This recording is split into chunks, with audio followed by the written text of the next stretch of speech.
Hello, everyone. Welcome to the fifth discussion of The Warrior Prophet, which is the second book in the Prince of Nothing trilogy by R. Scott Bakker.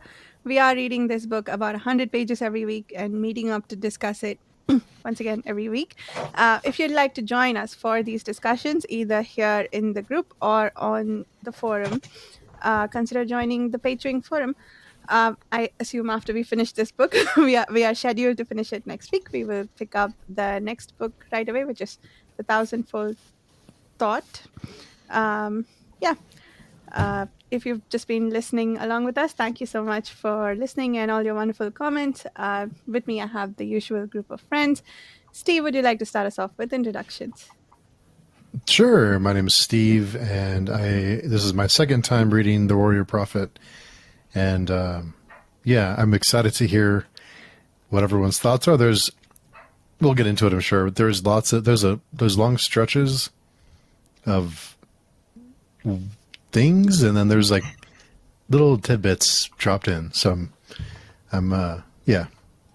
So I do post for those of you listening or watching that you have read the series. I do have a thread on the forums that we post reread observations on. So full spoilers.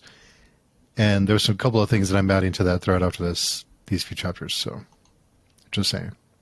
Okay. Interesting. Maybe you can allude to them in cryptic ways during the podcast. Yes, I will. Okay. Carl and I will be scratching our heads trying to figure out what the heck you guys mean. Good. Dan, you want to Dan, you go. Oh, sure. I'm Dan. I'm a reader of books and a talker of words and a commenter of books, I guess. And that's it. Nothing else. Go ahead, Carl. And I am Carl D. Albert. I am an epic fantasy author and I'm a proud member of the Page Chewing Forum. Very happy to be here, discussing this. This is my first time reading through the series, and I'm really enjoying it. Particularly book 2 has really been a hit with me. Nice. Dan, we've got to put talker of words on a t-shirt. All of my social media bios for the longest time have included writer of words. So I think that's maybe the next level. You go from writer of words to talker of words. Yes. Thinker of thoughts and all the good stuff. Exactly. See, I'm nowhere near that level, though. That's the thing. Is thinker of thoughts. That's a little too complicated for me. Maybe I'll figure out the gnosis, and that'll help. I wish you luck. Walk the shortest path. Exactly. Shortest path. Or don't. Or don't. So I'm just going to say again, I told you guys before we started, but I don't have my book in front of me. So I don't exactly remember where we start and stop, because reading these every week now, things are starting to blur together in my brain. So I guess, Varsha, if you're leading things, definitely take charge in kind of describing any event we're talking about. Because I will remember once you say it, because I remember this being very memorable. The main thing I remember was the thing I hoped for last week with Acamian. But beyond that, I don't distinctly remember where things ended. I just remember thinking it was really cool. Yeah, I think the first chapter is where that's pretty much the main thing that happens here. I guess Serwë has her baby, and that's it. Right. We stop after the baby's born. Who Esmenet? Which chapter was that? Sorry, before, and also for everyone following. We're discussing chapters 18 through 21. Yeah, that. Well, I forgot to say that in the intro. Today we're talking about 18 through 21. Game. It's fine. I'm hungry. That's always a worthy excuse. So Serwë has a baby, which I think happens the chapter after this one. And then Keles meets a Scissorim dude who has apparently been taught the logos, or at least parts of it, by Moengus. And I And then the consult, the weird crow person, we get some POV of his too, where he wants to destroy Keles. Oh, Keles has some assassination attempts on him, and he destroys all the consult people that he encounters as part of that. And he yeah, and we get a POV from the crow human face thing, the Synthese, that it wanted to couple with Keles whenever they managed to kill him. I assume that means take on the face of Keles, or some other strange thing that console people do to the people they Well, the pair term with. couple in this case would imply having sex with. I thought so Yeah, too. I wasn't sure. I wasn't sure which meaning it was. It maybe both, right? yeah. Oh god. I mean, knowing these skin spies, probably both. Yeah. They do know how to party, so we'll see. Yeah, that's a way to put it. And then we had some going on with Nair and Proyas, which I had a brief moment of confusion that I'd like to talk about. But anyway, Proyas apparently is sick. The Holy War is dealing with a lot of diseases, which, what the hell else did you expect? And with 300,000 people. And yeah, I think that was pretty much it. I do remember one other thing. Sabah got, Yeah. I think Sabah is the right name. Sabah got Proyas to agree to support his bid to be in charge of whatever city they were besieging. Karakatsugistan. Karaskan, yeah, that's right, Karaskan. Which is interesting because this, if you're okay starting with this,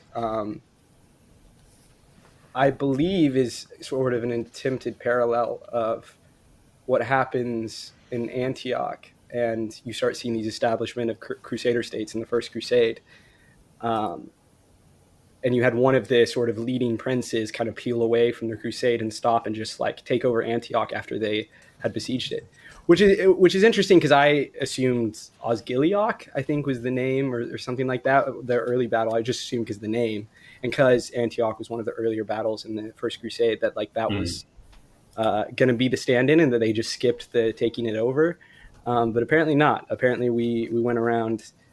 It definitely doesn't map perfectly onto the First Crusade, I've noticed. Like they go through Egypt, which didn't really happen in the First Crusade, as opposed to just going through, I do believe Judea, in the real world, is sort of maps onto Gidea, I think is the name of it in the books. I could be wrong, but again, just the naming makes me think.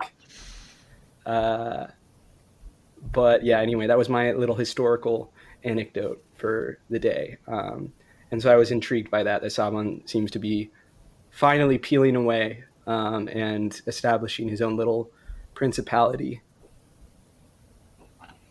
I guess that's what he wanted, right? Mm-hmm. So he's gonna be happy now. He clearly had a lot of insecurity about like he wanted to be one of these like really high lords and felt disrespected, and so this is his way of like kind of making that happen. He's someone I do find intriguing and interesting to follow, particularly because like I don't know, I didn't expect to get so much of him. He kind of just like really entered the story in full force like a third of the way through this book and has had some interesting sections.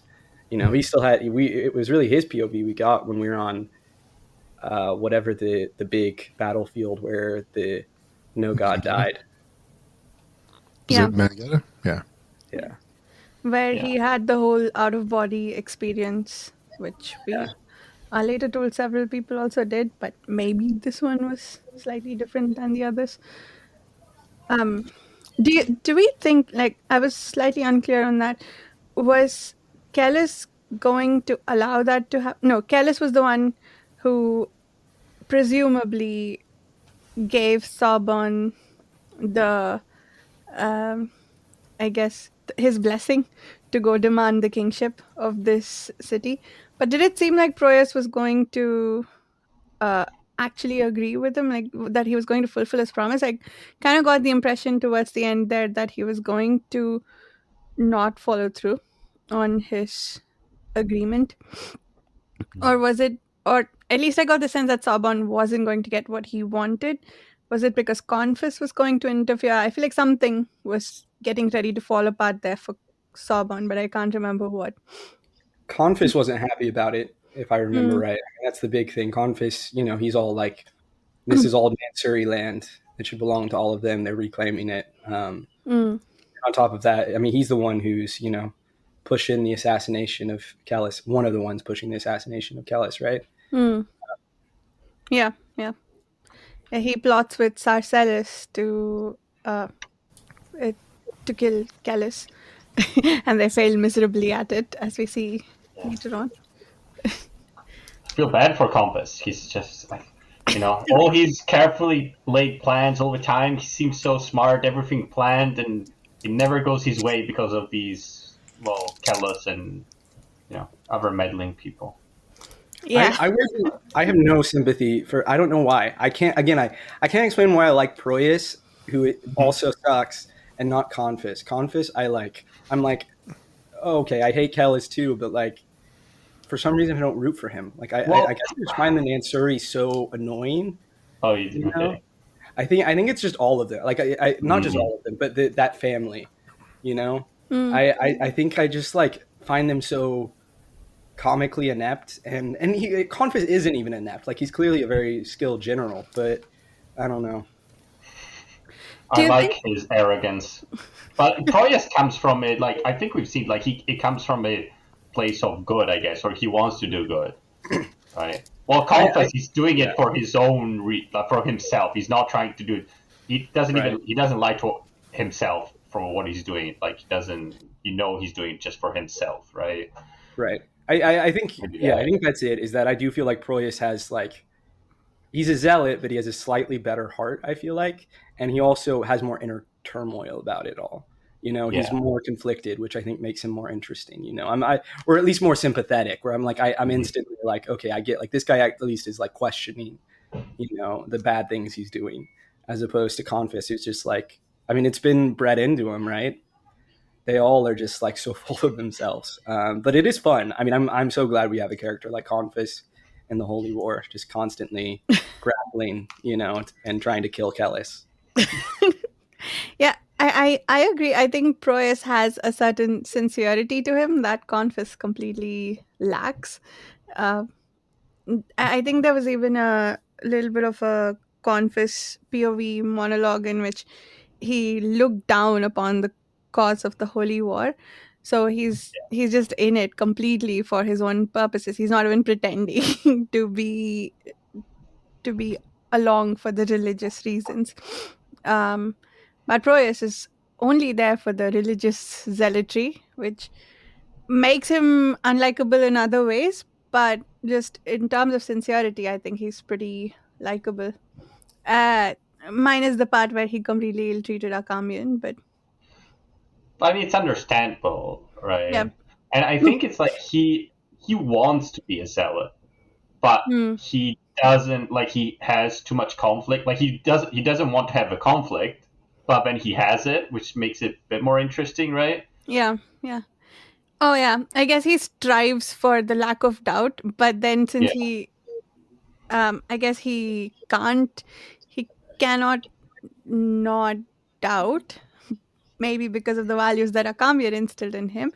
Um, so maybe he dislikes, maybe he perceives that as lack of sincerity in his religion, maybe.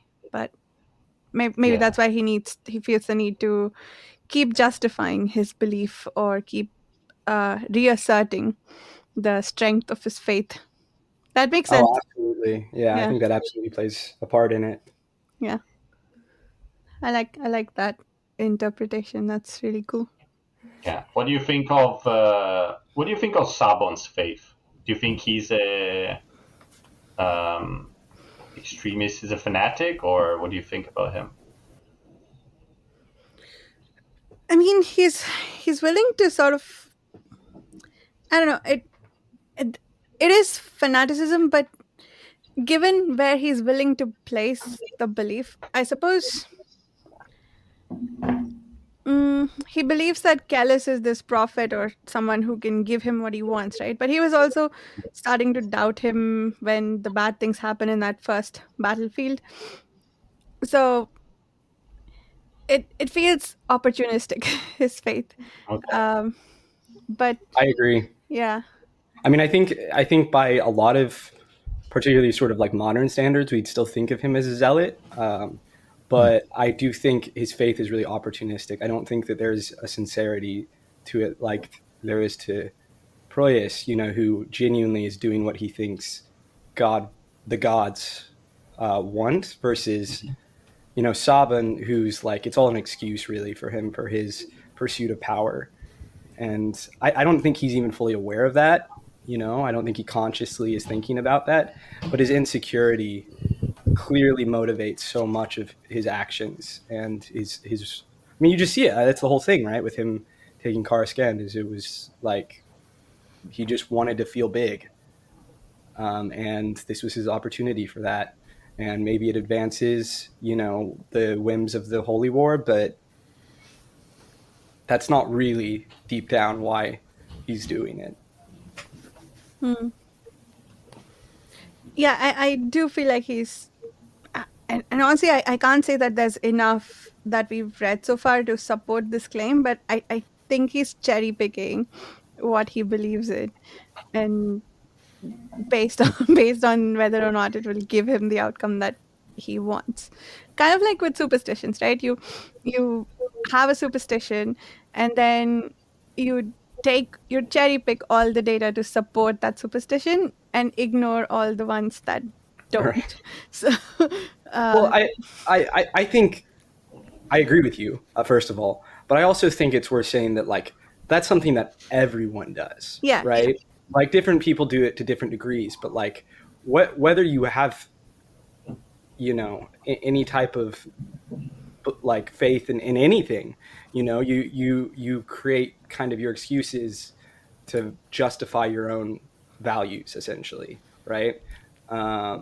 Wherever those values come from, like for this case, because we're talking about organized religions, like you look in real life, like people often don't, like often these base texts, these holy books have contradictory, paradoxical values imposed in them. And so theologians grapple with that, and that's why we have theologians. But on top of that, like day players, people who are just there to like worship and maybe find some inner peace, some hope, or some direction for their life, whatever motivates people in their faiths, will cherry pick, right? And I mean, I think you're absolutely right that Sabah is doing that. I think Proyas is probably doing that, although I think he actually probably does like read the Tusk. Like Proyas feels like the type of person who's read it like cover to cover, whatever version they have written down, right, of the Tusk's writings. And while like Sabah, I'm like, no chance. Like this dude, no. He's like, he's read a few passages and he's like, okay, I get the gist. Like, let's go kill some heathens. Yeah, it's probably like reading is for women or some, or like Exactly. weaklings or something, right? Yeah. No, women can't read. It's Yeah, certainly not for not in this women. case. Yeah, Yeah. it's for wizards or something. Yeah, Yeah. exactly. Reading is for heretics. Mm. Hmm. So what's your assessment of Sabon so far, Steve? Well, it was a running joke on the first read that it was Katarina's least favorite character. She's always rooting for him to die, Fair. but she hated him. But so it was like a running joke. But he is. I didn't remember how involved he was, but on the reread, I'm remembering like how much he actually did. But he's kind of a scumbag, right? I mean, he's kind of like you said, he's like an opportunist, and he's not I guess, like a true believer. He's out for himself, but it does make for an interesting character. I still think he's an interesting character. Mhm. But in a book like this, it's like how many characters do you really like how many characters you root for. So he fits in. I mean, he's it's not like he's standing out. He's just one of many who are scumbags.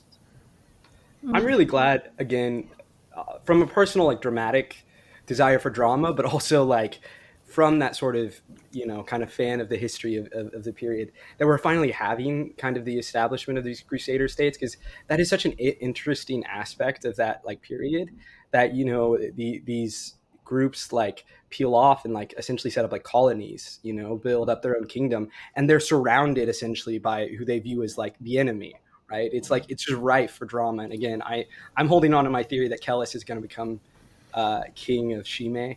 I'm not looking at the two just because I don't want to see any reactions. That's one of my big theories right now, and I'm just glad this is happening, because I think it's a really interesting political situation that's rife to kind of. I mean, it was full of drama in real life, and I think it would be full of drama, here. And with the inclusion of the Consult, no less, like, does the Consult want these Crusader states to be established? Right? They support the Holy War. Or do they want, these little mini kingdoms, principalities all over the place? We'll see. So do you think there's going to be some sort of kingdom of Jerusalem, some kingdom of Shime, or something?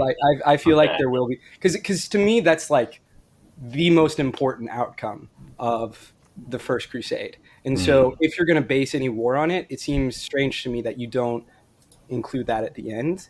Now, that said, maybe it won't be Keles, but I just feel like Keles, given that he is this like prophet, seems perfectly suited, and he's like has a reason to go to Shime personally. He's perfectly suited to like set up and take over there, and then maybe try to expand from there. I don't know, but I just feel like that's, I don't know, it's an idea that occurred to me in the last, like, I don't know, during this book, and I think there's a lot of potential to it and would be interesting, I think, but we'll see. We'll see. A lot of story to go. On that note, has Keles started implying that he is the son of God? Because I mean, he's talking to his father, who we know of as Moengus, but he's also telling people that this is what his father's asking him to do and so on. Has he told people before that he got dreams about Shime from his father, or he just said that he dreamed of the holy war in Shime, right? And now he's I think, was it to Esmenet or somebody else? And even before that, it was first it was, "I'm coming, father, I'm coming," on the way, like, which of course we know who he meant, but everybody else, I believe, is supposed to think maybe God. And then there was a conversation with Esmenet in which I think it was Esmenet, in which he outright said, "My father says this." So Yeah, I don't even think it's implication. I think that's like he's like being like, I'm the son of God now. yeah. He's going full like Jesus Christ. Like he that's his thing now. And I honestly, I can't believe his audacity. This dude tried to like, we knew it was fake, but he was like very successfully feigning humility for so long. And now he's just like, he's not just like, yeah, I'm a prophet. He's like, yeah, I'm the son of God. It's like, it's crazy. This is crazy to me. Well, he's not technically saying that his father is God, right? Yeah, he's making everyone else think it, but he's not technically saying it. I mean, I guess maybe he hasn't, I don't know if he's outright said it or not, but certainly he's like, the way it just seems crazy to me. Heavily implied, yes. Yes. Well, yeah, very heavily. And yeah. And it's fun for us because we're like, we know, oh, you're technically telling the truth, I guess, but in a very misleading way, just like almost everything he does. He's technically saying the truth, but in a very misleading way to purposely deceive people, right? Right. His relationship with Moengus is still such a question mark for me. Like I feel like it was in this section we finally got, oh, he's actually very seriously thinking about killing Moengus. Like I know he said that to Nair, but like I wish that would have been more clear in book 1 that he was going with the intentions to kill Moengus. Like he said that to Nair, but I don't think he ever thought it actively, or specifically that's what the other, I forget what they're called, but like the heads of the Dunyain told him to do. Yeah. Because in the prologue, it does not say he was sent out to kill his dad. Like that isn't stated. And so I was just a little gripe that I wish that would have been clarified, because I just assumed he was lying. And I'm sure he feels like conflict over it, and he's going to wait to see, what his father's deal is. But I had spent this entire time not thinking that was actually his intentions and that he was just lying to Nair. But it turns out, yeah, again, it was, he's telling the truth, if not the whole truth, right? And I don't know. But I mean, why does he want to kill him, right? Apparently because he was told to. But beyond that, but why do they want to kill him? Right? They want to keep it secret. We're being, how do I say, like drip fed this information, right? We're not being told all the time. I don't know. I think that's the way he wants it to be. Like, oh, you don't know everything. You're slowly uncovering the reasons why things happen. But yeah, I don't need the why so much as I just needed his that direct motivation, because I don't feel like we lose anything by that. It was so ambiguous to me. I mean, I remember talking through The Darkness That Comes Before, and Mike, Varsha, and I were all just like, what is his deal? Like, what is he actually? Does he actually want to go? Like, why? What's going on with Keles? We know he's going to Shime seeking his father, but does he want to kill him? Does he want to talk to him? Like, what? And again, like, there's still the ambiguity, even knowing he's going with the order to kill his dad. That like maybe that's not what he's going to do, and clearly he wants information. He wants to know what his dad is doing. But I just feel like we wouldn't have lost anything if it was like all it takes is literally a single line, like the line we got here. That like whatever the few or however he describes the Dunyain like top people, gave him this order, and because I just feel like I don't know. Again, this is a tiny thing. Like it really isn't that big a deal. But it was just something where like I read it and I was like, oh, so it is that straightforward. Okay.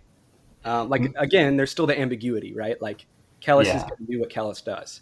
And I'm sure, he's not positive, but like that he was given an order, I feel like didn't needed to be held back this long. I think it makes it so that the reader is also second guessing the reason, like second guessing about Kellhus, because everyone else is also like you never know what Kellhus is thinking, what he's doing, what his actual final motive is, right? But it's hard to do it, I guess, if you're reading the book and you're not there. You know what I mean? Sure. It's maybe trying to put the reader in more like what the characters might be thinking, or what their what their reaction to Kellhus might be or something. I mean, Bakker's clearly was straddling a line here, right? Because he wants you to have an opinion of Kellhus, like, or specifically, he wants you to be aware that Kellhus is lying out of his ass and is manipulating all these people. Yes. Like he makes that very clear with like we've gotten the Dunyain flashbacks. I remember actually reading an interview he wrote about the Warrior Prophet where like he added some of those in later drafts because it wasn't clear enough early on that Kellhus should not be trusted. And I fell down a whole rabbit hole. I like made sure to avoid spoilers, but just with within the books we'd read. And so like he wants you to be aware of that as the reader, but obviously he still wants to create a level of ambiguity, and it is a difficult line to walk. And I think generally he's done a really great job. It's just one thing just annoyed me. But I don't know if Varsha feels similarly or different, but or Mike for that matter. I don't know where Mike is, but yeah. I think he wants us to think like, should I be rooting for Kellhus or not? And if you don't know what he's trying to do, you're like, oh, is he doing the bad thing for a good reason, or is he doing a bad thing for a bad reason? You're like, I don't know who to support. But he could have said that. And just for me, the more interesting question is killing Moingus the right thing than what is Kellhus doing? Like I'd rather grapple with like the possibility of an action and the morality of that. Like we see him generally, right? Like, we're confronted with like, well, is Kellhus ultimately here the person we should be rooting for over like the Consult, for example? Right? Like, I don't know. And that to me is the more interesting question, right? But we'll see. Anyway, sorry, I've talked a lot. Varsha, what are your thoughts? I think for me, knowing that he was definitely sent to kill, whether or not he intends to follow through on it, is not a whole lot of additional information for me. Because one, I think I care more about why, which would tell us more about the Dunyain and why they would want to send someone out to kill a person who's apparently they haven't seen for 30 years and presumably don't know anything about what he's been up to. Um, at least that's what it seems like, because Keles was surprised at some point to learn about sorcery and had concluded that since he was sent dreams by his father that he had learned how to do sorcery. Or was that the reason why they sent him out, because he had become a sorcerer now. But anyway, even that doesn't tell us anything about why they would want to kill this person. And we don't know much about Moengus other than how he manipulated um, Nair.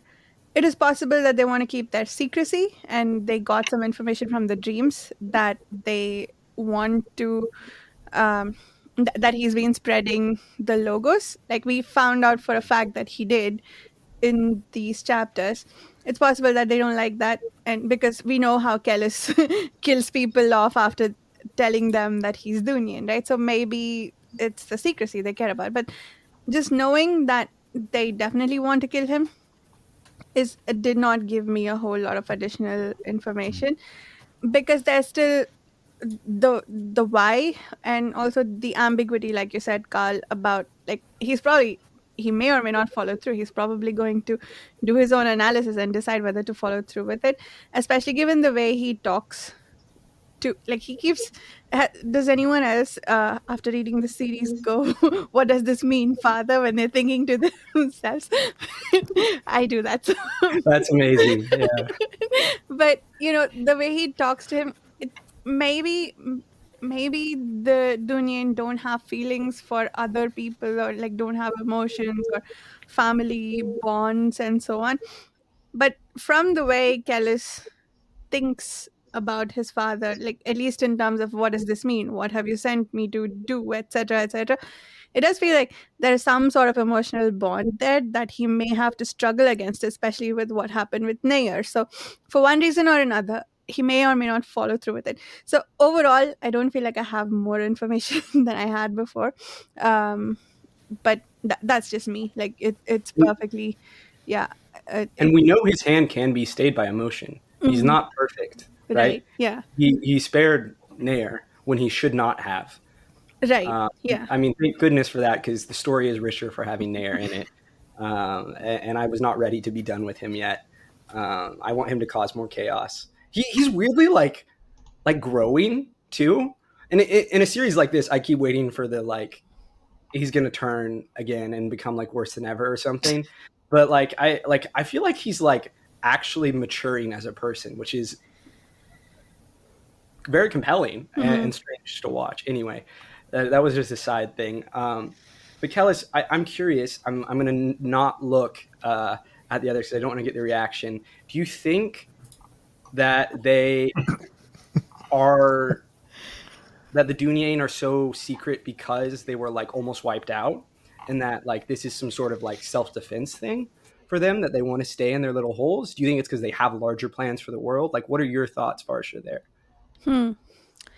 Yeah, wiped out. That's interesting, isn't it? The consult, they don't seem to remember who they are, or I don't No. think it's, oh, these guys again, we need to go kill them. But they did come and hide in the prologue of the first book. Um, like they found this nice, cute hidey hole, but it didn't feel. I didn't get the impression that they were running from anything, at least from the perspectives we got in the prologue. Well, So, they're refugees. So mm, I mean, they're like oh, explicitly refugees. So in that sense, they are running. We just don't know what exactly, but I presumably the see. apocalypse in some way. Hmm. In that case, then yeah, it's possible they are hiding from persecution, but also, yeah, honestly, I don't have an answer. I can't say that I've thought about it too much. It does. Yeah, why do they not want the logos to spread? Why do they want it to keep it a Right. secret? It seems very similar to how the mandate wants to keep the gnosis secret. Except we know exactly how powerful the gnosis is, and also it's a source of power for the mandate schoolmen, right? They get to be these schoolmen that people laugh at, but also get some intense respect for because they wield the gnosis. So, And we see why here, right? Like yeah. they are different. I mean, we've learned more about their magic and why it's different, which that's drip feeding I've really liked, is getting just gradually more and more info about how the magic works here. I mean, that they use the words of like the primal, like words of creation or something. And like, oh man, if you're ready to move on from Keles, I'm happy to jump into it. Finally getting exactly what I was hoping for. Yeah. I had a gut feeling, and the gut feeling was actually accurate this time. It was, oh, I knew Kami was just going to go off. That's our friend Mike. He wasn't able to make it tonight, but he did drop us a note and ask that. He said, "Please talk about how Akamian kicked some Scarlet Skyre's butts in chapter 19." There you go. We miss you, Mike. I'm so glad you also felt the need to talk about that. It was great.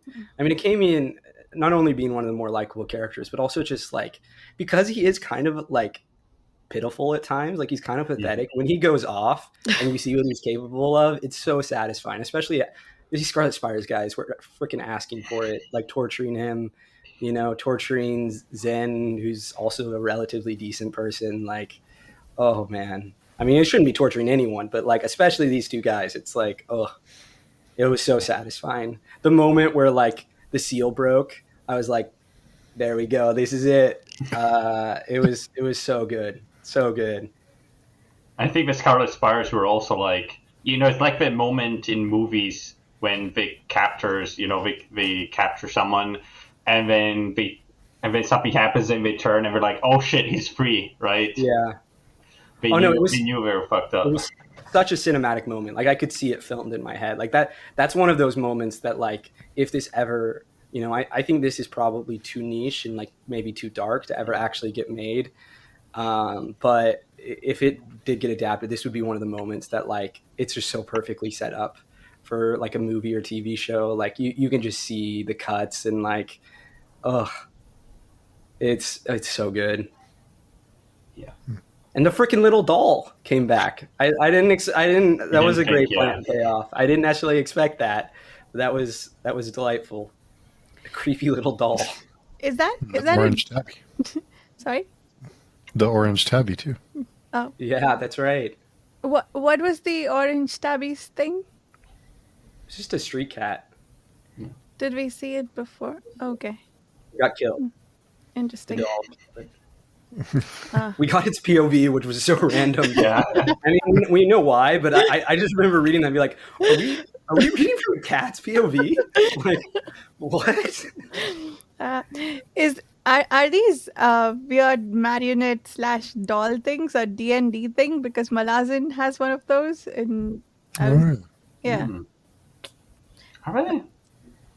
I don't know. I play a lot of D&D, and I don't remember any living dolls, but that definitely sounds like something that would exist. Sounds like a voodoo thing or something, right? I dig it. It's an idea. I loved it in Malazan. I love it here. I think it's fun. I mean, admittedly, Malazan and Prince of Nothing do it in very different ways, but it's almost like darkly comedic in Malazan. But here, it's like full horror, creepy, familiar. You know, I loved it. Yeah, the image of the doll scratching out the mark. What was it? The mark? Whatever they drew to keep him in. The circle of protection or whatever it is, right? Yeah. That was brilliant. Yeah.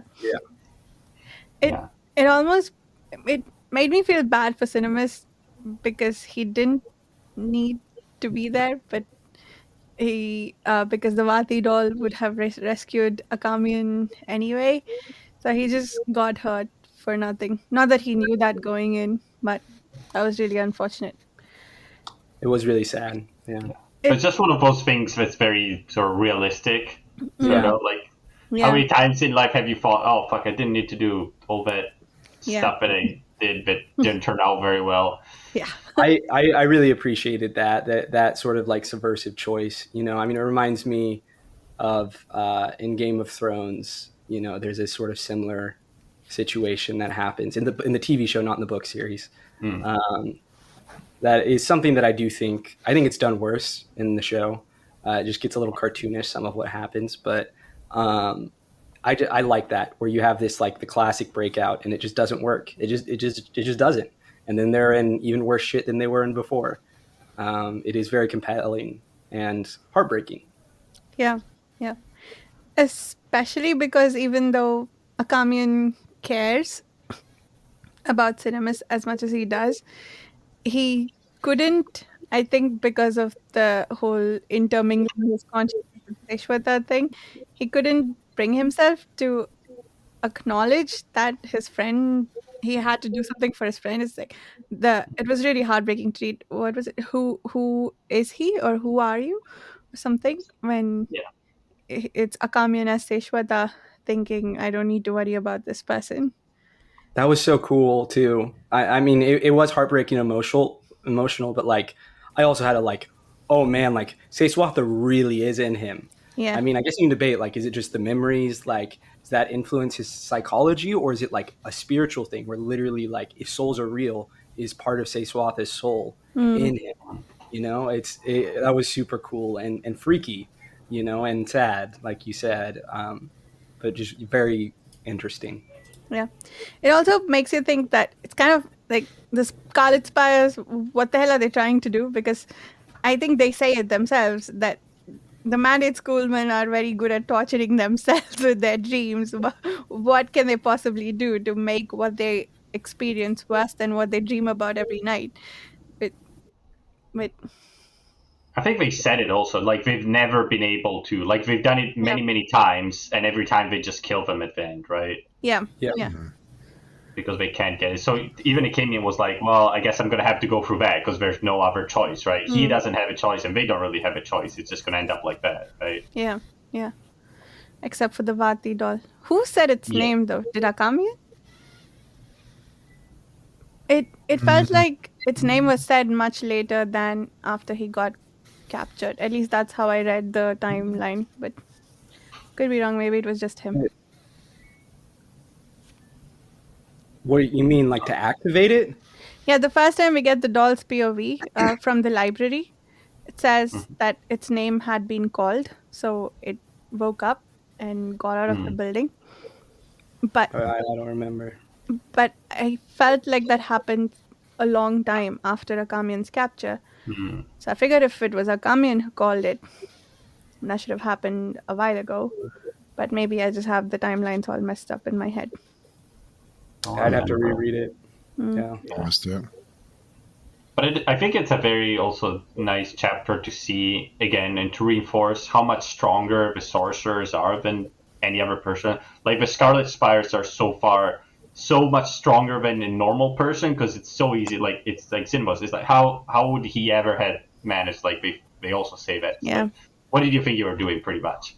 And then Akamian, the mandate is so much more strong than all these sorcerers, right? I don't. It says one mandate sorcerer is like 8 or something of 12 other sorcerers. Something. Yeah. It's pretty cool. It is. Is it also interesting that I don't know, but did you folk expect that Akamian would have some sort of healing magic? Maybe it doesn't extend to bringing lost body parts back, but it didn't. There was no attempt to try and heal Cinemus in any way. So either they don't have healing magic, or he wasn't able to use it on Cinemus. That's an interesting thing Healing to point out. Yeah, because he doesn't, right? That's interesting.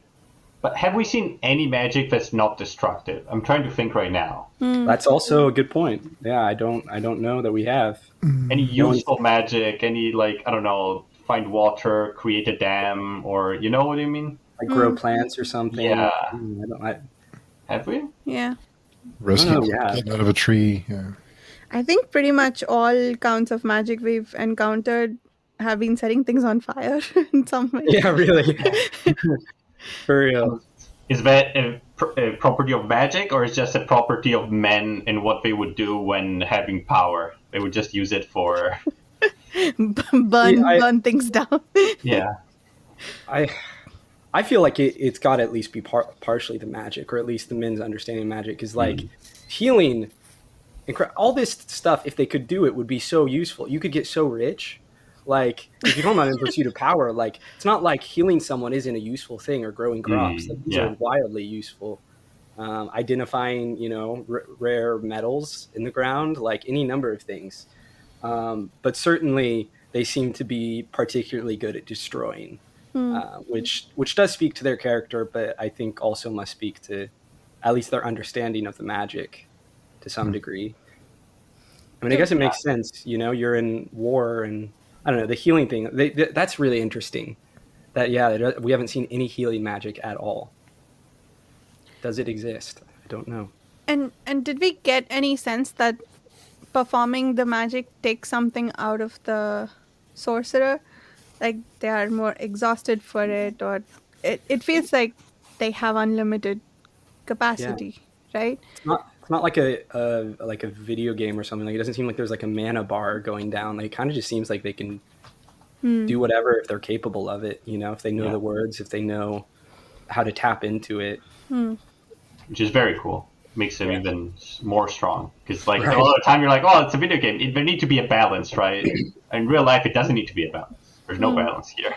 It just ridiculously. It is interesting too, like how they compare, right? Like, the mandate stuff being just like tapping into like primal creation energies, and it seems like the Scarlet Spire's magics in particular seem to, like, who knows what's going on with the Sisharum or even the other tools, but the Scarlet Spire seem to like almost use like avatars, or like, I'm trying to like, because they always like summon dragon heads, to breathe fire and things like it's always animals and stuff. It's like they're like summoning like souls to like act through or something. How I think about it in my mind is like the mandate knows like the math, knows the logic, the fundamental logic of magic, and they can speak it, while all the other schools have to use metaphors because they can't explain correctly the theory or whatever.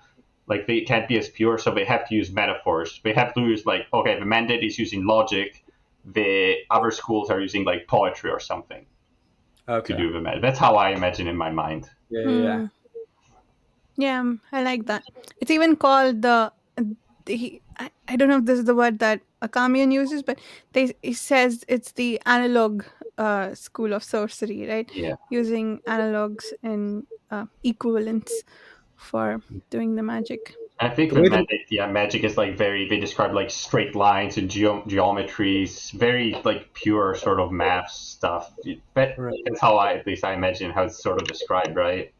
The way, the magic is written, I think, is so compelling, so interesting, so like colorful, and just like it's sometimes hard to imagine, but I like that it is so chaotic and destructive and potent, and just it feels very magical, like very arcane in a way that, particularly coming from, I think a lot of times these days, not only is magic very systematized, but it's written in a very literal way. And I like you see it in Malazan too. Song of Ice and Fire, I feel like, frequently does it, although it's usually a little stricter about the effects, at least in terms of how they're described, but like describing the chaos, really leaning into like it feels otherworldly beyond, the story. Like it almost is sort of impossible to imagine it all, to take it all in.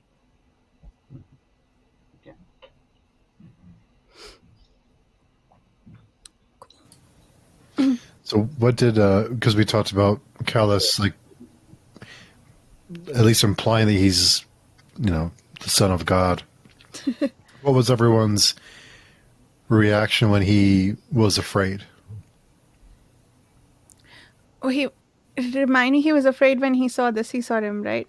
Who he thought was his father. When he was being chased, and I think he was talking to Serwë or Esmenet, and they could tell that it was the first time that he was scared. Oh, I didn't buy that he was scared. I thought he made them think he was scared for some reason.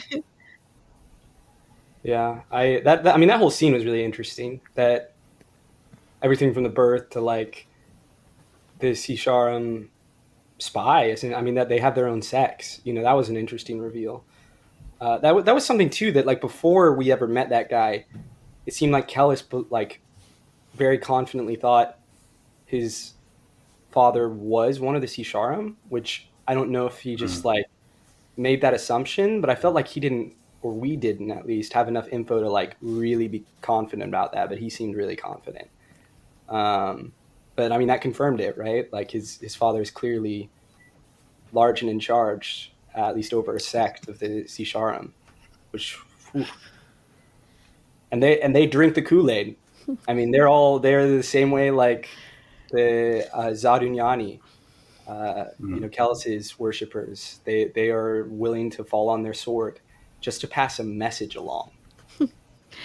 And it's a whole sect of people, kind of like what a commune is afraid of creating in Keles, right? He thinks that if he teaches Keles the gnosis, that he'll be more powerful than Seshwata even. And well, the Sisorim are not as powerful as the Mandate Schoolmen, but they are a lot more powerful than most Dunian, I'd imagine. And they've been taught the logos, whatever that means. Yeah. But are they being taught the logos in a way that's like, oh, I'm telling you the logos so that I can manipulate you, or are they being taught the logos in actually being taught the logos? You know what I mean? Oh, you think he's just giving them bits and pieces to make them think that he's bringing them in on something, but kind of like Keles is doing with the whole sermons and being the warrior prophet. Just like saying, oh, you're telling truths, but in a way to manipulate things, and you're not telling the whole truth. You're selecting certain parts for your own advantage. Yeah. And we're back. There we go. Oh, you dropped out for a second, Carl? No, it looked, I mean, at least on my screen, Steve and Dan, you all disappeared for a bit. Oh, interesting. Talk about the logos and trying to stop us. The Dunian are listening in. Oh, damn. Yeah, I didn't think of that. That's a really cool idea. That, I mean, of course, that makes sense that you could twist something but it feels like the logos is something that Keles believes in on a very fundamental level. That I don't know what basis I have to say this, but it feels like he thinks that it's incorruptible, right? So to take that and actively corrupt it as that, that would be a whole Sounds other like a reason level. to kill someone. Yeah. It is. That's an interesting idea. I think, I mean, he's clearly not perfectly teaching. I mean, how hard would it be, right? Like they raise the Dunyan kids like as children. They brainwash them from a young age. They train them from a young age. So you get these grown-ass adults who have their own POVs, who worship, a god and have their own faith and their own magic and philosophies. And then suddenly, you introduce this whole new world to them. They may think it's interesting. They may be attracted to it, but I don't know that they would like overnight be able to just click into it either. So even if he isn't corrupting it, I can see it being not met, because like the whole idea is it theoretically would liberate them of his influence, right? Like if you understand the logos, then you understand you're being played, and so you won't be played. And they definitely seemed more like the guy we met seemed more like the Zadunyani, in that they seemed to be very worshipful of Moingus. But maybe if he thinks that if they all think like him, they'll all want to do what he wants to do, because then they see the truth for whatever the purpose that you may have. Right. Maybe. Or maybe not. I don't know. You do know. I do know. Yeah. But I don't want to say. I'm very interested in Moingus. Yeah. But is it also possible, like let's say someone tells you this the Dunyan philosophy, and you completely buy it, you completely believe in it. like, would you be able to even do it, even if you really wanted? No, that's what I Right? was trying to say Yeah. earlier. Was like, even if they believe in Oh, the philosophy, he's that doesn't necessarily disappearing. mean that they can separate themselves from the darkness that comes before. Yeah. I mean, we've seen Keles, who is like a prodigy at it, has still like fallen into emotion once or twice. Yeah. I think it is very. I mean, the way he speaks about his father in his head, going back to that, that's not an emotionless being. That's someone who does feel some sort of connection to his father. You don't talk to your dad in your head if you don't feel connected in some way, you know. And that's the darkness that comes before. That's the thing he's supposed to be separated from. So that is not to say I think he isn't capable of killing his dad. I think he is, but clearly there are breaks in chips in his armor, and certain things sometimes leak through.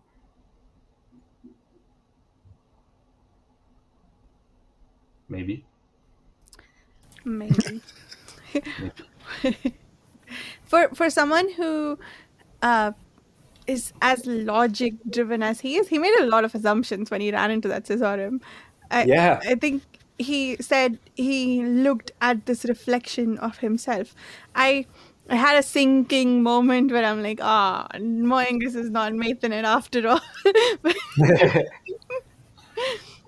I don't know, was that line just there to throw off all the readers for whatever theories they have about who Moengus is? But it how without even having a proper look at the guy, how do you get this big ass assumption that you're looking at your reflection, which he must have meant that as he's looking at someone who looks like him, his father. So that feels so if it wasn't there just to misdirect the readers, that's a very emotionally charged thing for him to feel, right? Like he's finally coming face to face with his father without exactly. even looking at him properly. He's jumping to conclusions. So that line stood out. I think that's interesting. So the actual um, I mean, his whole meeting, assumption there, yeah, right? That person was his father, yeah, and and we get a description. The guy doesn't look like his dad. They're colored differently. They're like Aryan. mm, They're like they're Norserai, right? They have blonde hair and blue eyes, and this guy was very much of this Isharam, darker of complexion, darker of hair. So he definitely was sort of. It was like a moment of hope or fear or any number of conflict. Like clearly, I'm agreeing with you, Varsha, that like that was definitely an emotional moment, right? yeah. That was the darkness that comes before leaking in. Maybe he's seeing the pattern of manipulation of these, like, oh, there's something Dunyain happening here, Right. Mm. like a No, I sensitivity, do. I right? agree with you. I think Oh, it's not completely without any logic, but he still made a lot of Yeah, assumptions to oh, this is my yeah. dad, But I think rather we've than seen him do assumptions before, right? When he's not, because he can't have full information, so he's like, well, I have to gamble something, or some things I can't. Yeah, or he doesn't know, and he just has to assume. I think. right. I but will those say, are conscious assumptions, I would think, Yeah. that Oh, he's okay. deciding that these are the assumptions I'll make to figure out what to do Mm. next. Versus here, it's just he's coming to conclusions. He's not a really, split second. yeah. Yeah, Um, at least I'm that's how I with read you. that section. Yeah. I read it the same way. It felt like him being unusually emotional. Hmm. Um, Not necessarily. He didn't even seem like he was like overly afraid so much as he just was. I mean, again, it almost felt like it was like hope. Like I would have to reread the wording exactly, but like again, that just like latching onto this idea that his father was here, and at last, they were going to have the confrontation. Mm. But beyond that, what was I going to say? It's just related to that. Oh, Maithanet. Um, my new like branch of your Mm. theory, because I'm increasingly thinking that they're maybe not the same person. Hmm. I'm increasingly thinking that maybe Moingus is in Yeah. Shime, Yeah. Mm. just because that sort of thing we haven't seemed to have been tricked about. Like Hmm. all of that seems to be as straightforward as it has been, but maybe not. Again, maybe we're being misled. And I still like the idea of Maithanet as Moingus, but I'm thinking maybe because clearly there is stuff going on with Maithanet. maybe he is someone who's been taught the logos by Moingus, because we have like 30 plus years, right? So maybe he's a student of Moingus who then infiltrated, the Enrithi church and rose up and became essentially his agent at the very top of the ladder. Yeah, that makes sense. And 30 years is enough that you could grab a child and bring them up to that level, like to address your point about they need to be indoctrinated when they're very young. And also that could be, Mike had a theory that maybe Maithanet is some other Dunyan. Given how they reacted to the one Dunyan who went out into the world, that seemed unlikely. But knowing that he's trained others to be like him, sort of, maybe, that makes sense. That Well, could fit I think the way that Mike's theory would have to work is that it's a different sect of Dune. Like somehow they survived and like till split we lose off. him. Or Maybe there was like some hidden other little group that existed, and they, I don't know, did whatever they did, and somehow one of them ended up becoming Maithanet. yeah, And like knows the logos. Maybe it works slightly differently. Like their view of it is slightly different. Because I agree. I don't think that it could have come from the sect that Keles and Moingus came from, just because they seem to be pretty against the idea of you leaving, basically. yeah. Not so hot on that. So it could be a different Dunyan sect, or it could be one that Moingus himself trained, like you Right, just right. yeah. Exactly. Yeah. Cool. I like that. Interesting. Many theories. Do you think, question for Carl, and maybe we'll not look at these faces. I'm locking out. Do you think we'll meet Moingus in the rest of this book? No, next book. Okay. He's definitely a last book. He's going to be in Shime. They're going to meet in Shime. I think that's what we're building. We're not getting to Shime in this book. There's no way. We're too close to the end. Okay. I do think Fair we're getting enough. close. Yeah. But Yeah. I would be shocked. I mean, that would be a crazy way to end it if he appears in like the last few pages, right? Like, if he appears, it'll be in the last few pages. I would bet on that. But I would more confidently bet on him not appearing until book 3. Yeah, for sure. That makes sense. Did you what do you think the book is building towards in terms of the Keles plotline? Because I think that's clearly the main story, right? It's set in the backdrop of the Holy War, but really what Keles is up to is what we're building up to in the third book. So is that it? Just the final confrontation is going to be between Keles and Moingus? Is that what you think we might be building towards? I'm scratching my head. I don't know what it is that we're going towards in the third book. I think so. I increasingly feel like that is going to be the climax, and I think it's even possible that we'll meet Moingus early in book 3, and the rest of book 3 will be him and Keles being more antagonistic. Not like directly, but like they're like forces, I mean, I don't know. There's so many ways. I'm sure it'll surprise me, like as it frequently has. But I mean, you're asking. It'll be like Star Wars, like son, join me in ruling the Empire. Right. Like, there's going to be some ways it's very subversive, I'm sure, and will be very surprising. But I mean, fuck, maybe Moingus is dead. Like, who knows? That would be crazy. That would be very anticlimactic, but maybe. I mean, if he's left a big legacy, then cool. Are you asking about the trilogy in general, or this book specifically, the climax? The trilogy, because as far as I understand, the trilogy is supposed to stand on its own, so we're not waiting for anything to happen afterwards. So there are 3 threads, if you will, that we're following. There's the whole thing with the Consult, the Keles v. Moingus, and the Holy War, which I don't really care about how the Holy War fares. They're going to end up in Shime. That's the whole final book. And I'm interested in the Keles versus Moingus thread. If you're building up towards them meeting together as the final thing, like what is the purpose of that thread? Like, where is that going? I'll put some speculations and theories down. One, I think the theory war, not the theory war, geez. The Holy War is, in fact, every Holy War is a theory war if you really think about it. Anyway,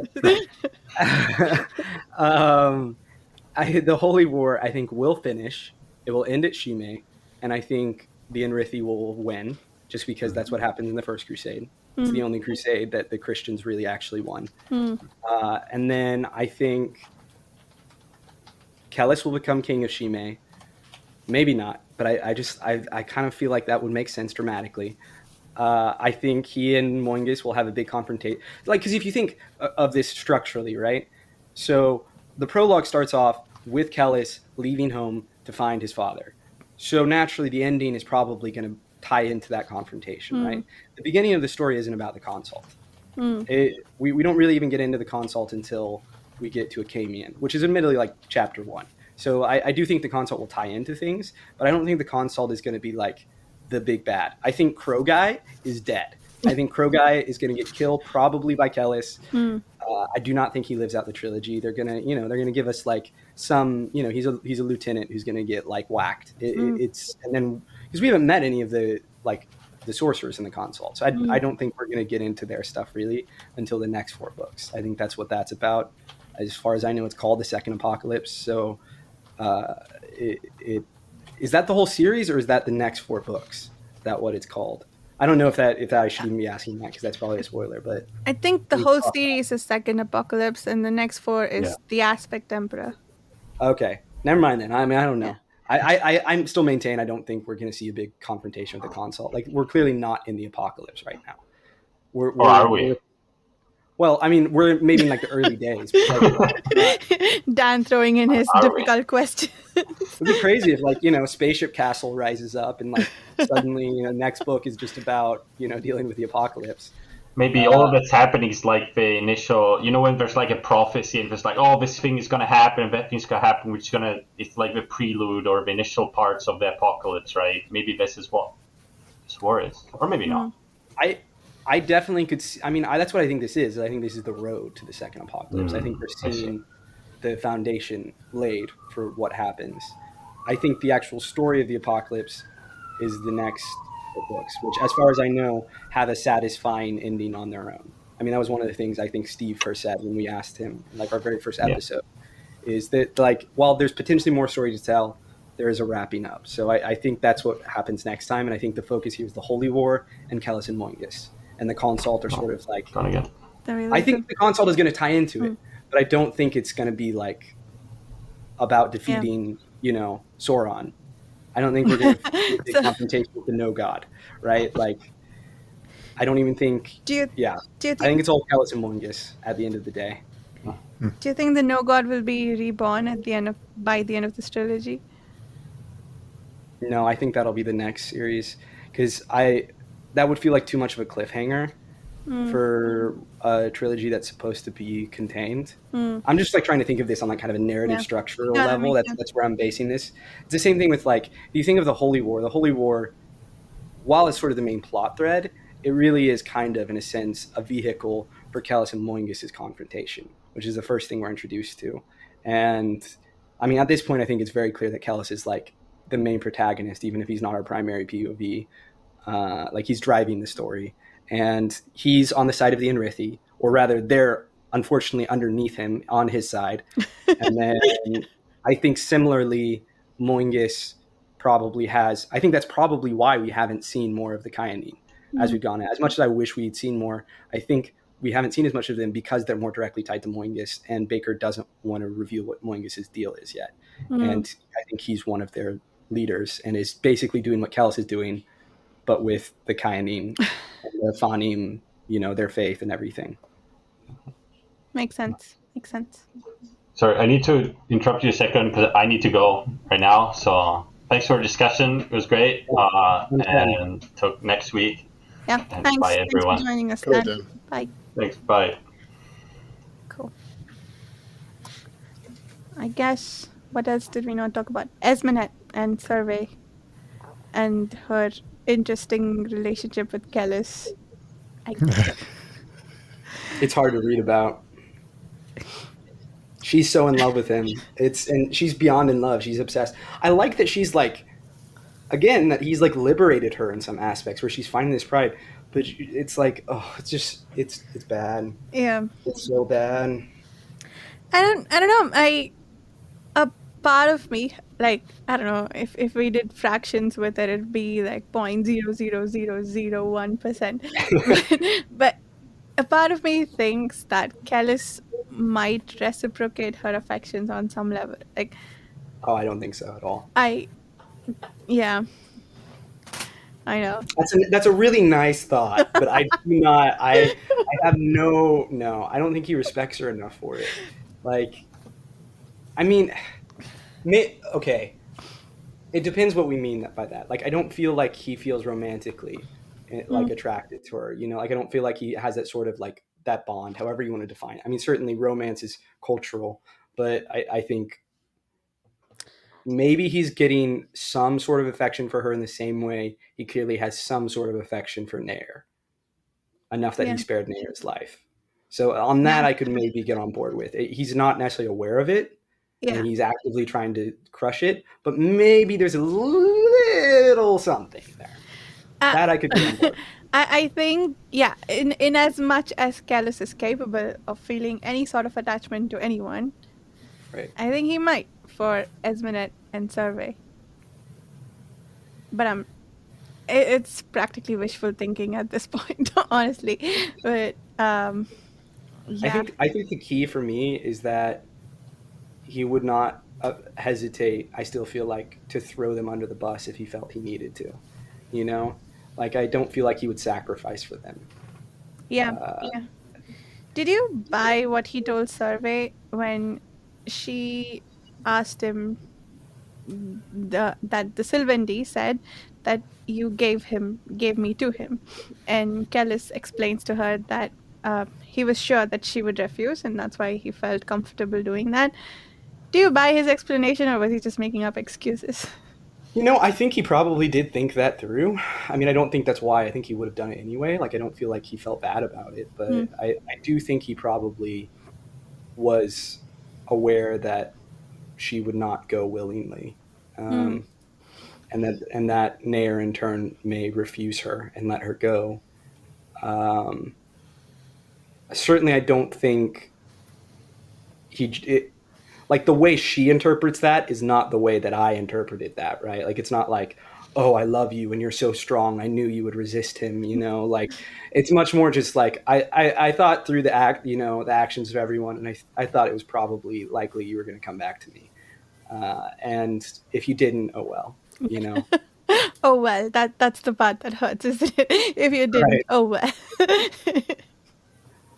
I'm curious about your thoughts, Steve, reading all of this, you know, these very difficult relationships, you know, as a rereader, obviously, you know where it all ends up. How has that been for you?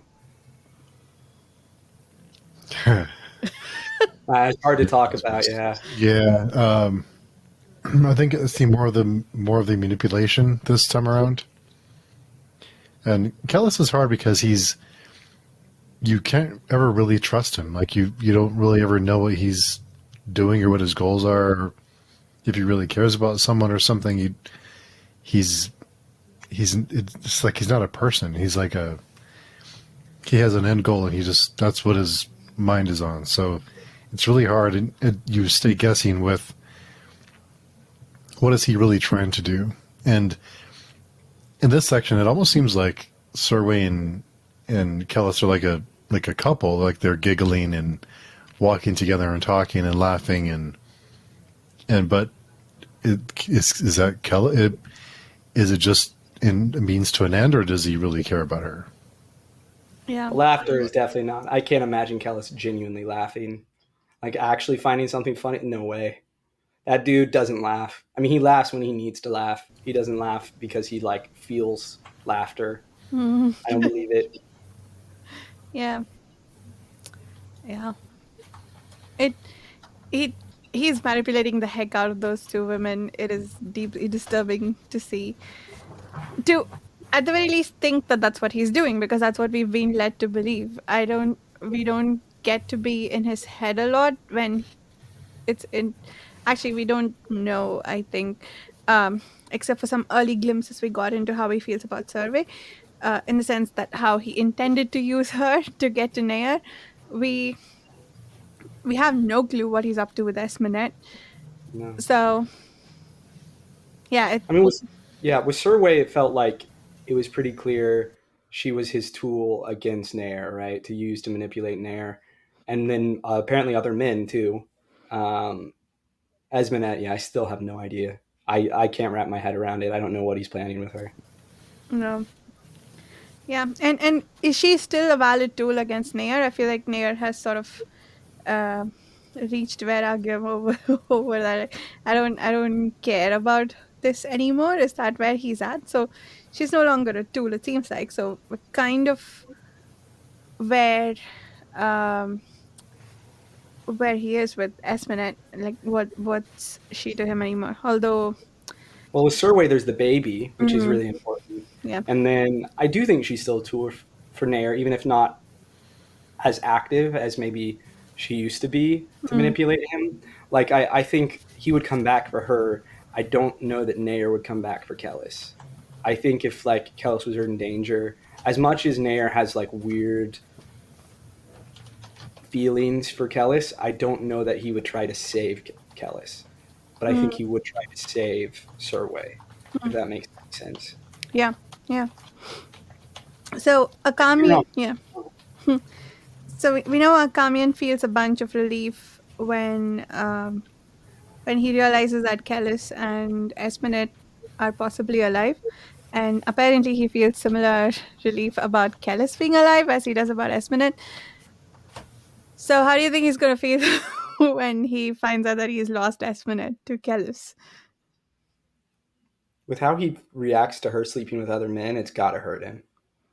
I Yeah, think it's going to surprise him too, because I feel like he would think Kellhus maybe would. I mean, I don't know. I feel like he may feel full of self-loathing and think, well, they thought I was dead, so it's okay. So he was comforting her. It's only natural. Blah blah blah. Like I could see him coming up with excuses, yeah, but I definitely think it's going to hurt. Like he's not going to be happy about it or yeah. okay with it. You know. Yeah, he has that moment in captivity when he's like, Esme, I need you to survive.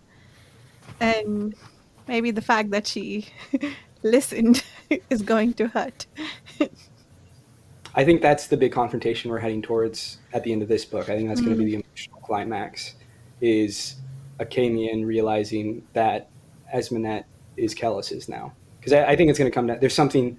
I just feel like dramatically it would make sense for Esmenet to have to choose between them and to choose Kellhus, mm, and for that to just like break yeah, Acanian's heart. yeah, that makes sense. Cool. I feel like those cover all the beats. Did you get confused like I did and think that Proyas may have been consulted because we had that scene with Nair when he was discovered, like when he apparently found him in the desert and then took care of him. And then the next time we hear about Proyas, it's that he's sick and nobody has seen him for a while. I thought I, Nair and Proyas were in different places, and so Proyas in the Holy War was replaced with a face person. But it turns out I was wrong. Nair found his way back to the Holy War after that. So no, I didn't have that thought.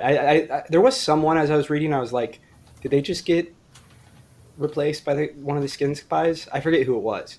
I did mm, have like briefly a moment where one of the characters. I don't think it was a major character though. mm, But no, Proyas.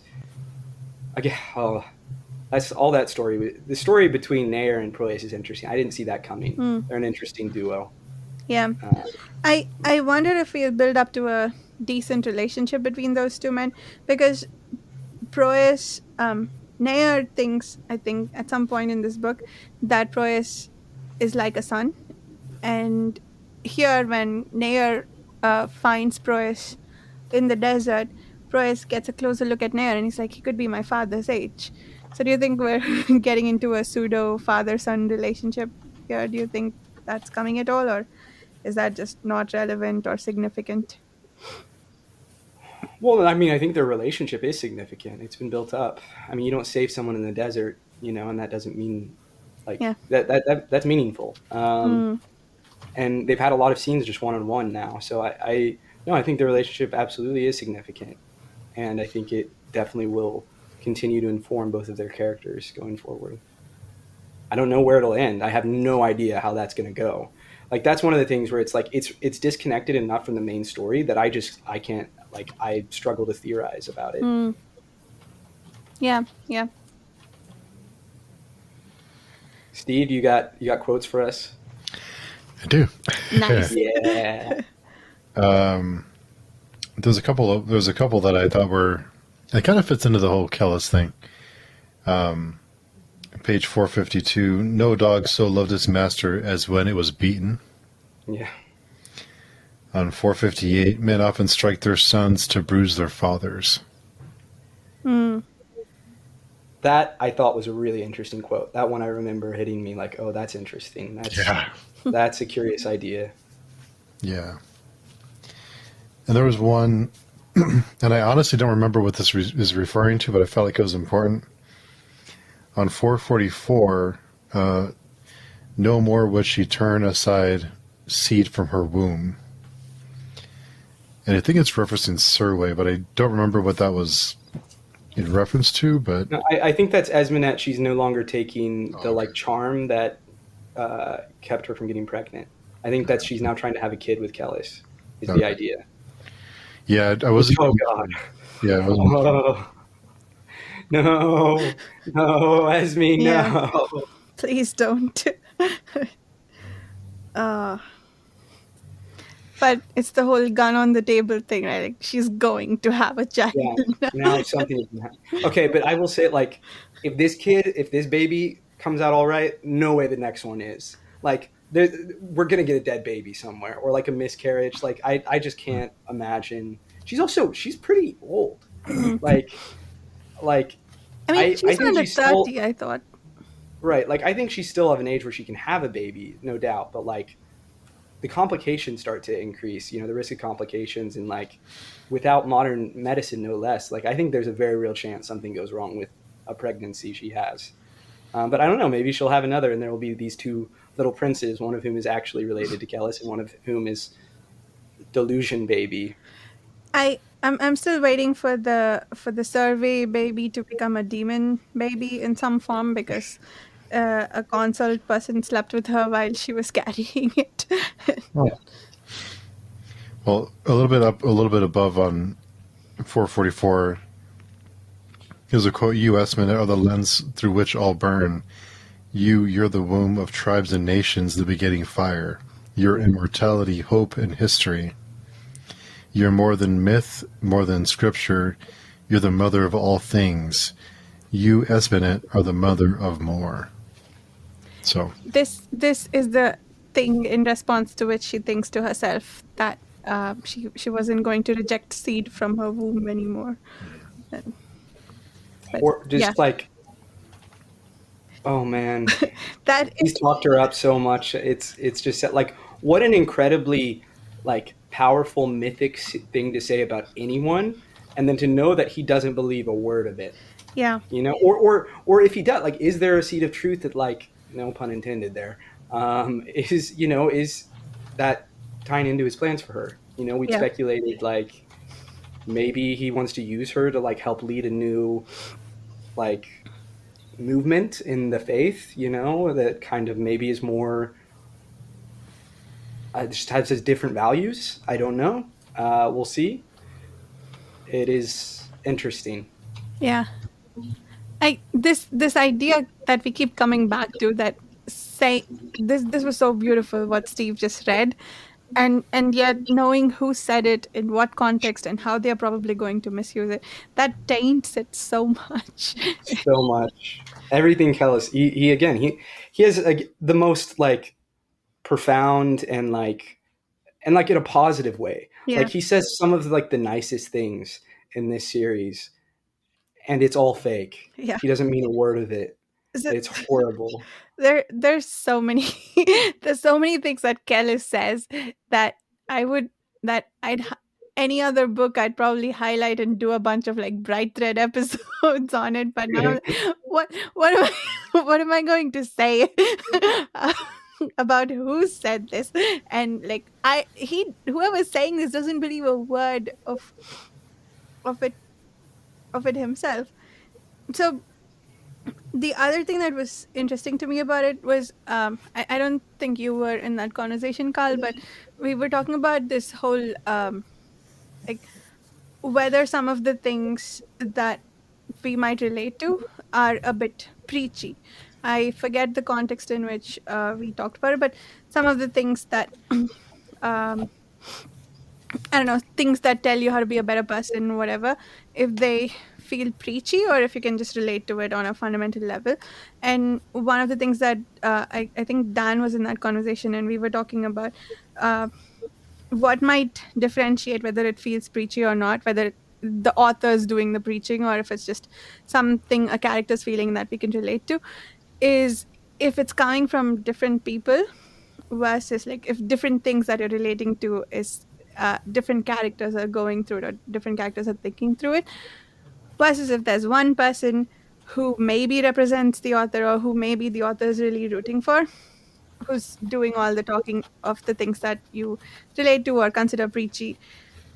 In this instance, I think a lot of the things that we relate to are coming from Keles.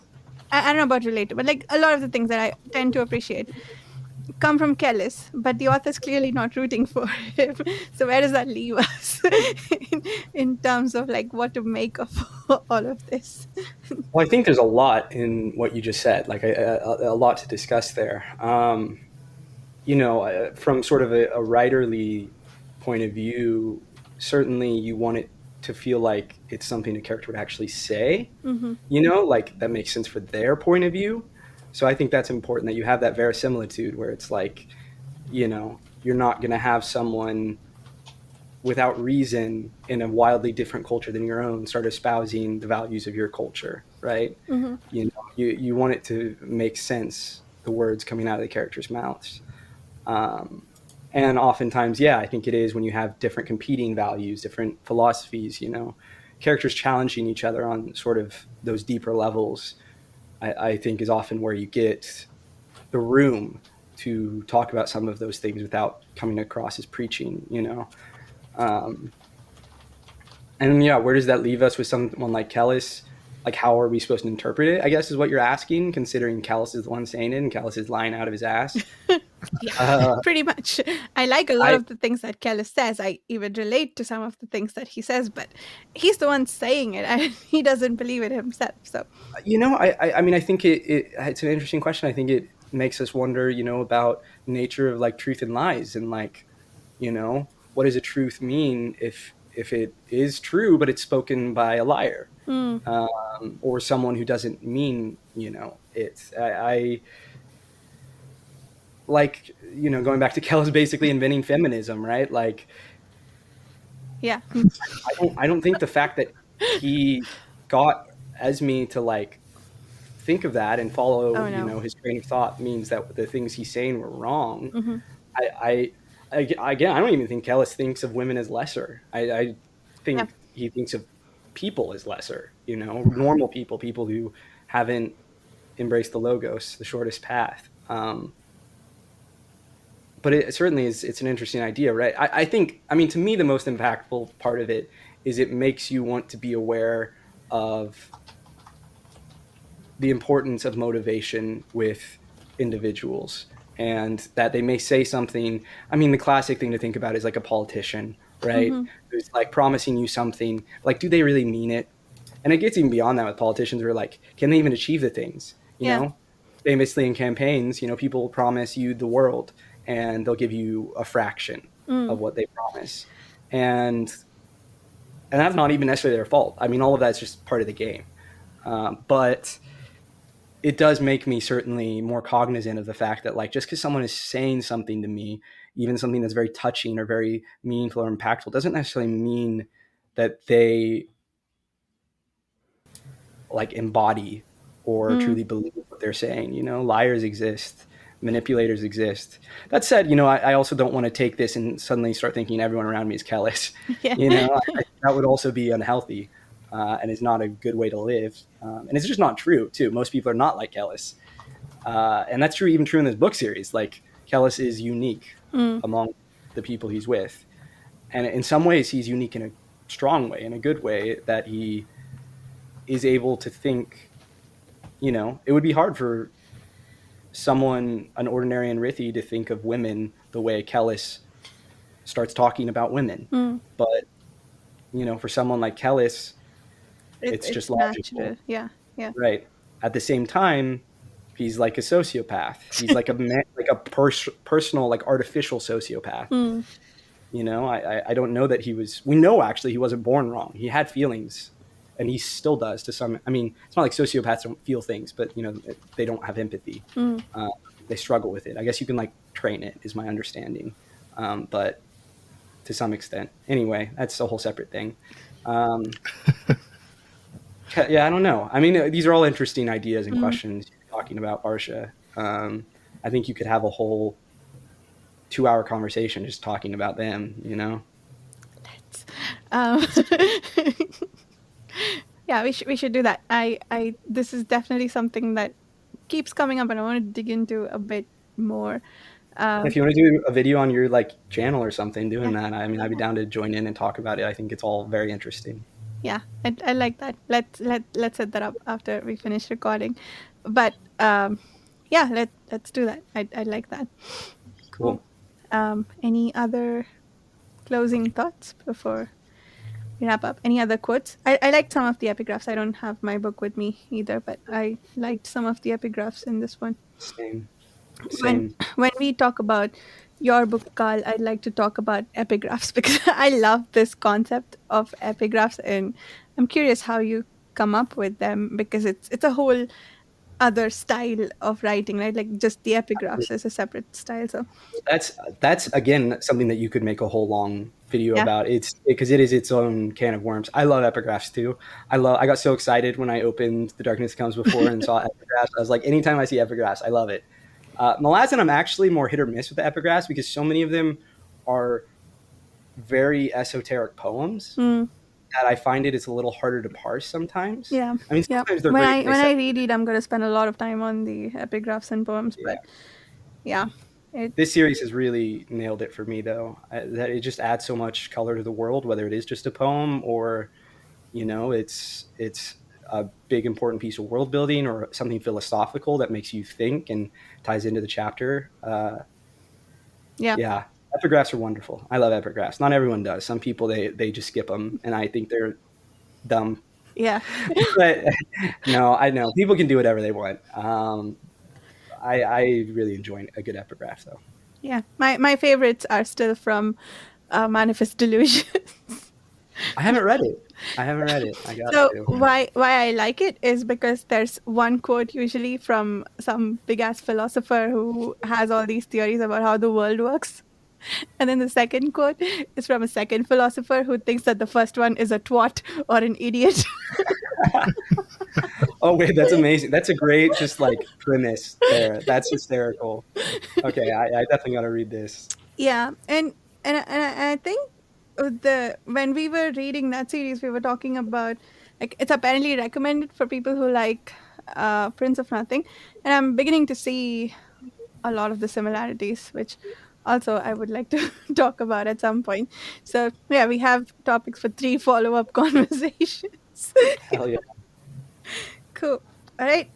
So we'll meet back next week to discuss the final part of this book. Meanwhile, Steve, where can people find you and bug you about, I don't know, whatever their burning question of the day is? I tried to make a joke and failed. I'm of no help if you have a burning question. I'm of zero help, so don't bother. But you can find me on patreon.com and join our forums. We have lots of stuff always going on there. So Yes. Absolutely. come hang out. And Carl. Also, you can find me on Page Chewing or on social media at Carl D. Albert. And yeah, you can find my book, Truth of Crowns, online. Just, look it up. You can find it. Yes, and I am, let me see, I'm on Nice. almost Ooh. on page Creeping up. 400, I think. So, and let me tell you, it's been a little rough reading Carl's book and this book at the same time because it's like a lot of heartbreak. Don't get attached to anyone. It's Crazy things as like Wow, Carl, you're It killing is me. upsetting. It is it gets worse. Okay. It gets I don't know worse. how, but it's lots of tragedy. Lots of tragedy. Yes. Yeah. All I will say is, yeah, the book ends. Yeah, I'm not gonna say anything. I'm not gonna say anything. There's a lot that happens. Okay. Wow. Are we going to want to hurl the book at you when we're done? I hope so. Yeah. Oh, okay. I hope so. That would be a good reaction. I don't know. I don't know if that's that would be a reaction I'd be proud of. If you want to throw the book at me, and assuming it's not because you're like, this is the worst thing I've ever read, but because you felt angry at me, I would be pleased with that. Hmm. It is a Okay. big book, though, so be careful. Yes, yeah, that's true. It could be a real weapon. That's a way to it. Good thing my aim is bad. So, but anyway, you can find me on the Pay-Chewing forum, making bad jokes and talking and organizing a lot of read-alongs. And if you'd like to join us, as always, please consider joining the Pay-Chewing forum. If you'd like to talk about the books either here or with us on the Pay-Chewing forum. And thank you so much for listening. We'll see you in about a week. Bye.